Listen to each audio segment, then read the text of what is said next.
Bien chicos, aquí está su video que les prometí, ¿sale? Para que ustedes puedan representar datos de forma tabular y gráfica en base a lo que ya vimos algo un poquito en clase, ¿sale?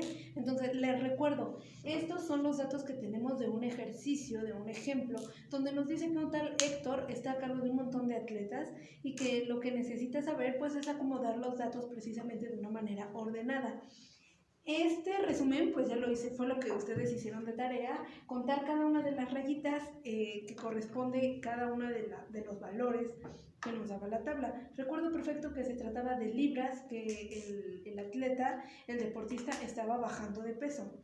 ¿Sale? Bueno, te voy a hacer un comentario acerca de las rayitas. Yo te lo envié con rayitas, esas rayitas tienen nombre, se llaman marcas de clase. ¿Y qué te están diciendo? Es precisamente cada una de las veces que ocurre cierto evento. Por ejemplo, cada vez que el jugador bajó 44 libras, pues te ponía una rayita. Esta hay una rayita, este es el número 1. Ya hice la contabilidad de cada una de las rayitas en cada uno de los datos y pues obtuve este resultado.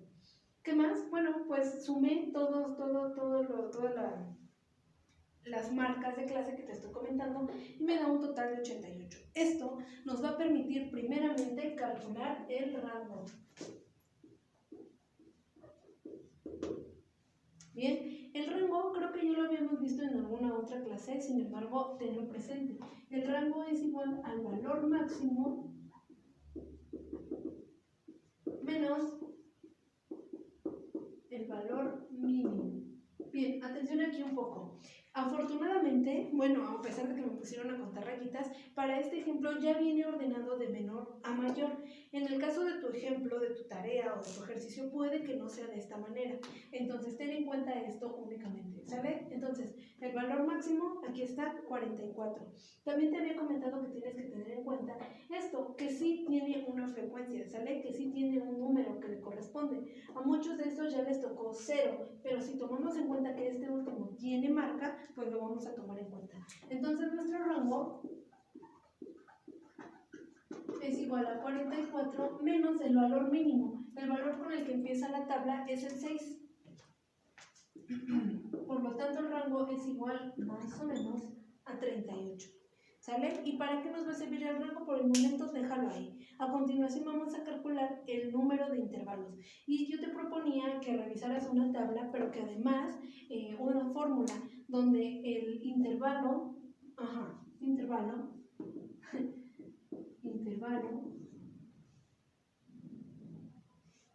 más bien el número de intervalos, es decir, en cuántos pequeños grupos vamos a poder acomodar estos datos, estos 88, bueno, son 88, pero en realidad son 38 datos los que están participando en nuestra muestra, ¿vale? Ahorita vemos esto del 88 y el 38, también lo vimos en clase. Entonces, número de intervalos es igual a la raíz cuadrada, ahora sí, del total de elementos con los que nosotros contamos, 88. Fíjate, aquí voy a hacer ese paréntesis. Nosotros tenemos, si nosotros contabilizamos desde aquí hasta acá, tenemos 38 datos, ¿sale? Pero el total de encuestados fueron 88. Entonces, ¿a qué se refiere? A que, por ejemplo, el número 28 tiene 3 participantes, el número 16 tiene 5, el número 17 tiene 8. El total de participantes son 88, que se están acomodando en 38 datos de 38 diferentes valores para las libras que bajaron, pero que al final estas libras, este número de estos 38 datos, los vamos a acomodar en intervalos para que al final vayamos sumando la frecuencia de cada uno de los intervalos y podamos llegar al total de participantes de la encuesta, ¿sale? Bueno, hasta ahí. Entonces, el número de intervalos es igual a la raíz cuadrada del total de elementos que tenemos. Lo voy a hacer con mi poderosa calculadora. Y me da 9.38. Bien, no lo alcanzas a ver, pero tienes que confiar un poco en mí o hacerlo. 9.38. Y aquí es la parte interesante de todo esto. Yo te había comentado que este 9.38 es un número que no podemos partir, no podemos hacer 9.38 pequeños grupos para acomodar toda esta lista de 38 de 38 datos, ¿sale? Entonces, ¿qué vamos a hacer? Vamos a proponer un número cerrado. Y en este momento te voy a proponer que bajemos de acuerdo al redondeo. No siempre va a ser así, va a haber muchos criterios que tomar en cuenta.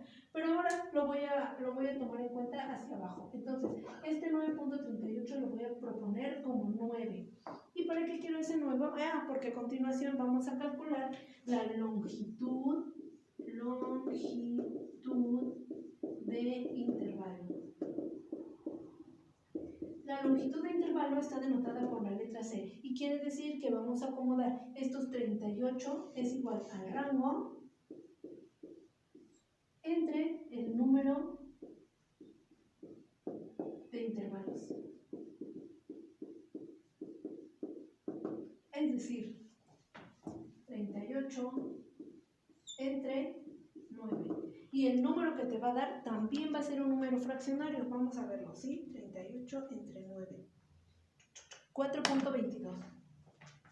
4.22. Ahora, algo que te comenté en clase y quiero que recuerdes en este momento. La longitud del intervalo quiere decir que vamos a hacer, ya te comenté, vamos a hacer pequeños grupos donde vamos a acomodar todos estos datos, pero ese número de grupos determinados pues va a tener cierto número de datos. Esa es la longitud de intervalo, el número de datos que va a contener cada uno de los intervalos. Entonces, tampoco puede ser 4.22. Aquí lo que se recomienda es pasarnos al inmediato superior, en este caso al 5. ¿Por qué al inmediato superior? ¿Por qué no redondeamos como en este caso al número 4? Porque si tú redondeas a 4, vas a tener cierto número de intervalos, pero solamente van a caber 4 datos. ¿Sale? Entonces, cuando tú sumes 4 datos del primer grupo, más 4, más 4, más 4, va a haber un punto en el que te van a faltar esos .22 por todos los que dejaste, por todos los intervalos que ya vas sumando. O se va a abrir un intervalo más. Vamos a ir al inmediato superior, en este caso, longitud de intervalo, ¿sale? Y toma este criterio para tu examen y tus tareas. Entonces, tenemos el 5. Tenlo en cuenta. Bueno, y vamos a empezar entonces a llenar nuestra tabla, ¿sale? La dibujé ahí, espero que no tenga que moverla. En la primera parte vamos a empezar justamente con lo que estamos calculando, el intervalo. El intervalo entonces es un grupo, otra vez son grupos donde vamos a ir acomodando nuestros intervalos. Y que consta, pues tiene un límite inferior y un límite superior. Entonces vamos a comenzar colocando en el límite inferior del primer intervalo el valor más pequeño que tenemos en nuestra lista. A ver si me alcanzas a ver. Uy, no, está un poco lejos. Voy a hacer este movimiento. Ajá. El valor más pequeño que tenemos en nuestra lista es 6. Ahora, fíjate muy bien. ¿Te acuerdas cuál era la longitud del intervalo que habíamos calculado? La voy a poner aquí. Era 5. 4.22 que redondeábamos al inmediato superior es 5. Ahora, fíjate muy bien. Para el cálculo de nuestro intervalo, para ir llenando nuestro intervalo en su límite inferior y límite superior, podemos tomar en cuenta la siguiente fórmula. El límite superior del intervalo es igual al límite inferior, lo voy a poner aquí abajo, ¿sí?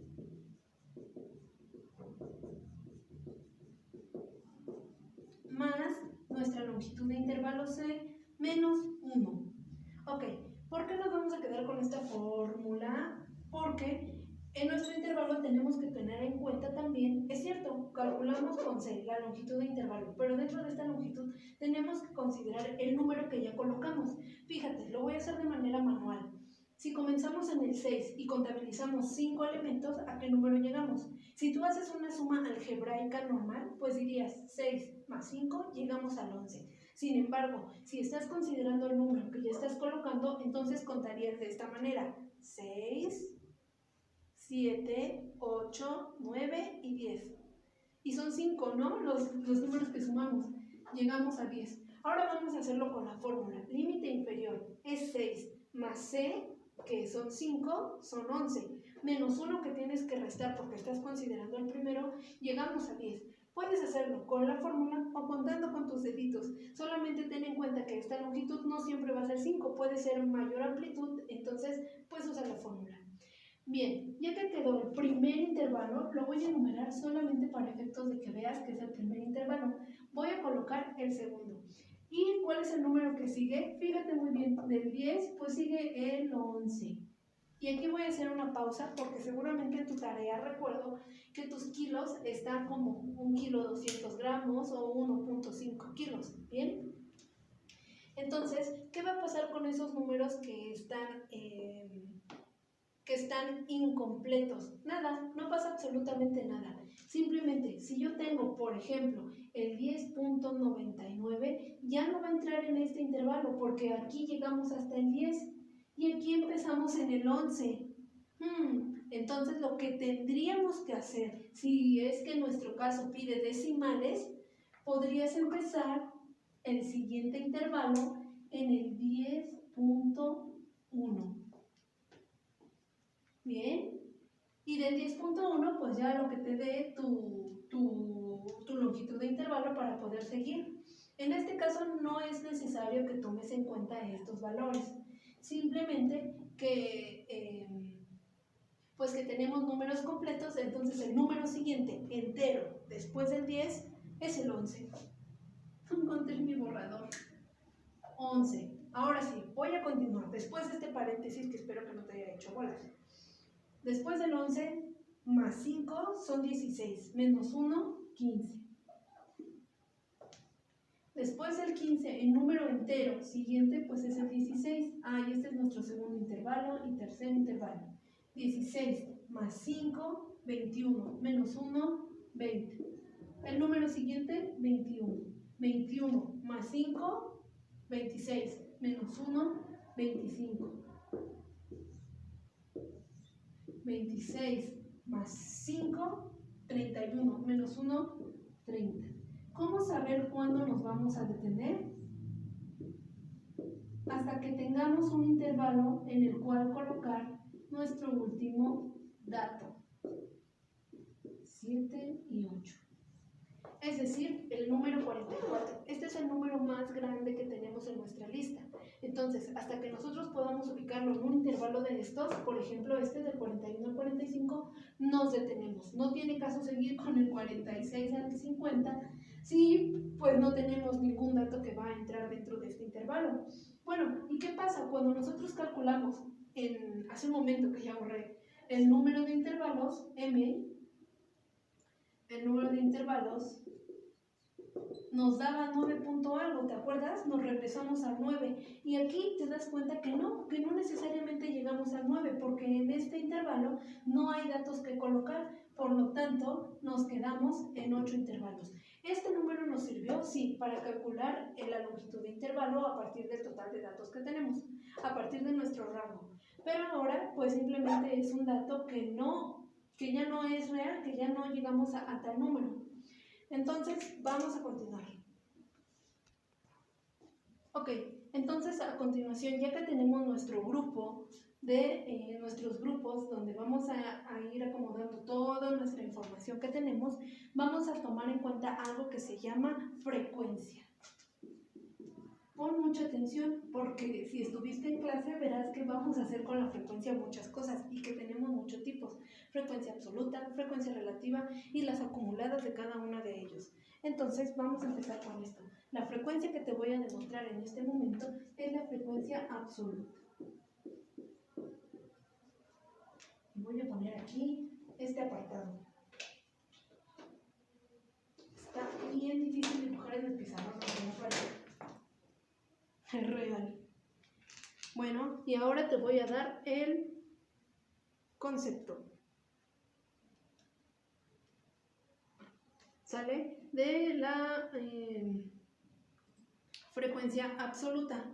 La frecuencia absoluta es el número de repeticiones que tenemos de cada uno de los elementos que están en nuestra lista. Solo que ponte muy abusado porque aquí ya están en intervalos. ¿Ya te confundí? Bien, ponme atención a lo siguiente. ¿Dónde hay un espacio libre para escribir?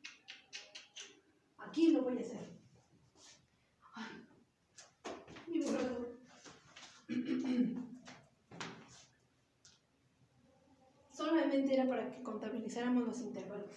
Fíjate muy bien, del número 6 al número 10, ¿qué frecuencia frecuencia absoluta tenemos? Ah, pues no hay más. Mira, aquí lo tenemos. 6, 7, 8, 9, 10. Son los números que pertenecen al primer intervalo. Entonces, ¿qué frecuencia, qué repeticiones, qué número de repeticiones tenemos para estos datos? Fíjate. 1, 2, 7, 9, 13.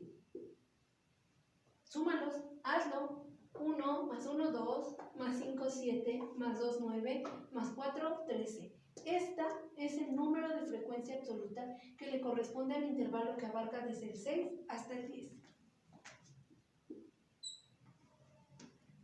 Bien, a continuación del 11 al 15.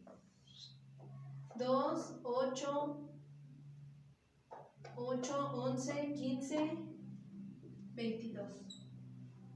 Y lo voy a colocar. Del 16 al 20. Del 16 al 20. 5 y 8 son 13.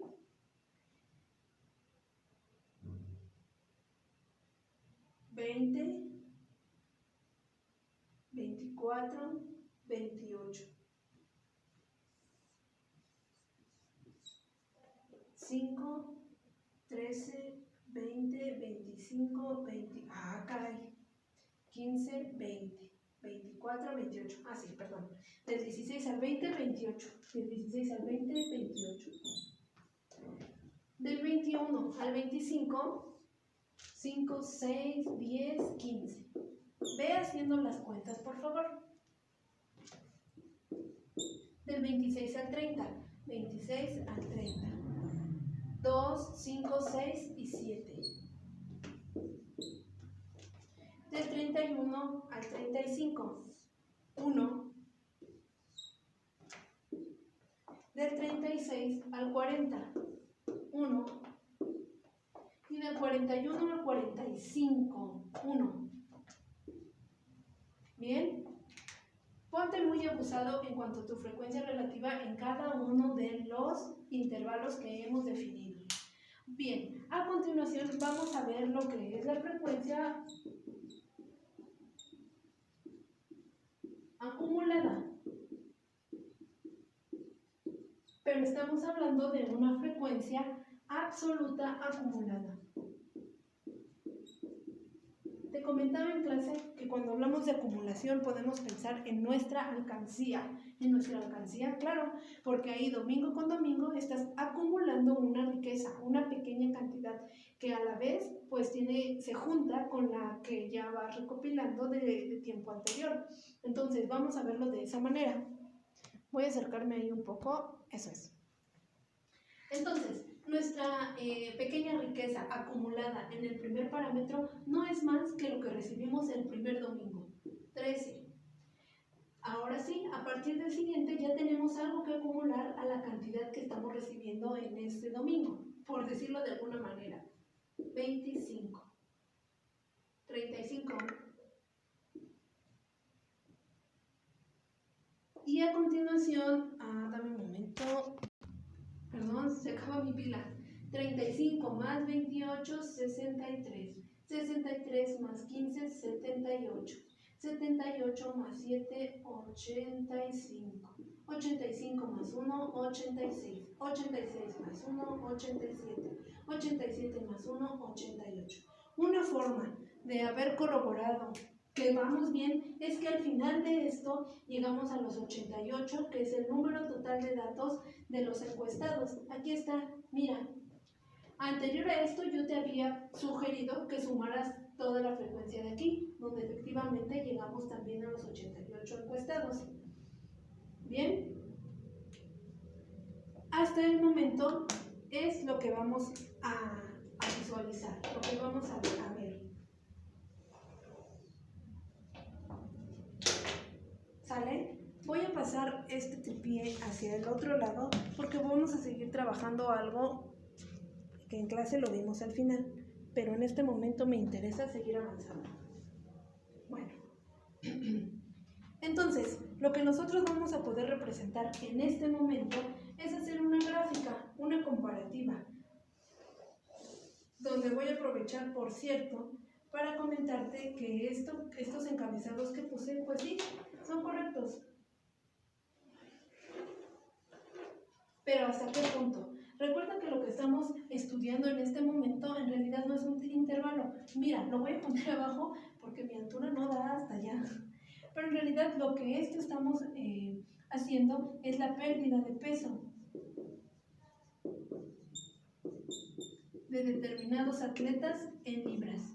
Y esto pues es el número de atletas. Número de atletas. Bien. Entonces, lo que vamos a hacer allá, como puedes darte cuenta, es precisamente solamente graficar estos datos. Pérdida de peso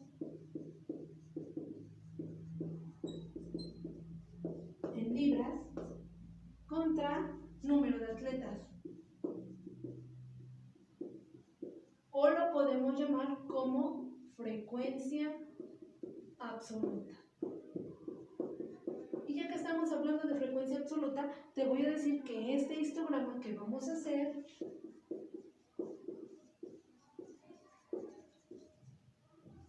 es de frecuencia absoluta. Recuerda que los histogramas son precisamente gráficas de barras, es decir, que lo que vamos a colocar pues son las barras. Voy a empezar a colocar mis intervalos en la parte de abajo, pérdida de peso. De 6 a 10, de 11 a 15, de 16 a 20, de 25 a 30, no, lo hice mal, de 21 a 25. Aquí está, 6 a 10, 11 a 15, 16 a 20, 21 a 25, ahora sí, de 26 a 30, de 31 a 35, de 36 a 40 y finalmente de 40 a 45. Esos son mis intervalos y voy a empezar a colocar la frecuencia absoluta. Fíjate muy bien, para el primer intervalo tengo 13 repeticiones. Entonces voy a poner aquí 30, 15, 10, 5, 20 y 25. Obviamente que a ti te va a quedar más bonito, ¿bien? El primero tiene 13 repeticiones, es decir, por aquí. Y solamente para que no quede duda, le voy a poner aquí el 13. Del 11 al 15 tengo 22, más o menos por aquí.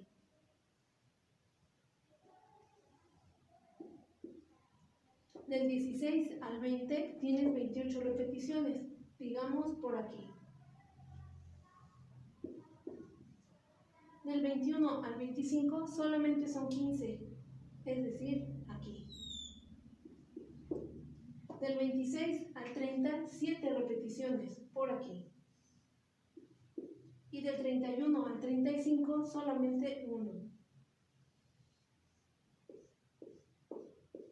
Del 36 al 41 y del 40 al 45, 1. Esta gráfica que acabamos de realizar se llama histograma de frecuencia absoluta. ¿Qué más? De una manera muy rápida te voy a comentar. Además del histograma, el histograma tiene que ver siempre con gráfica de barras, con estas barras, ¿sale? Con esta información en forma de barras. Podemos hacer algo que se llama polígono de frecuencia absoluta en este momento, ¿sale? ¿Cómo va a funcionar? Pues solo voy a poner en vez de la barra un punto, a la mitad de la barra, eso sí. Puntos, puntos, puntos, puntos. Voy a despedirme de las barras y del nombre de histograma. Pero la información que estamos manejando es completamente la misma.